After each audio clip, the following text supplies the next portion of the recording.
मुंबईत महापौर मराठीच होणार आणि तेही शिवसेनेचाच होणार असा दावा खासदार संजय राऊत यांनी केलेला आहे।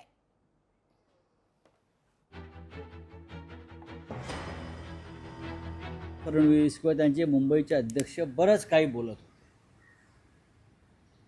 मुंबईचे अध्यक्ष त्यांचे असंही बोलले की शिवसेनेला इथे महापौरपदी एखादा खान बसवायचा आहे। बरोबर आहे, खान बसवायचा आहे। अब्दुल कलाम यांना राष्ट्रपती कोणी केले?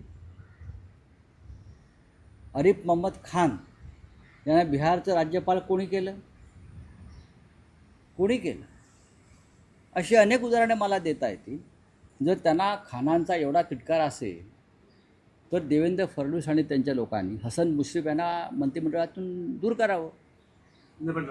मुंबईचा महापौर हा मराठी होईल आणि तो शिवसेनेचाच होईल।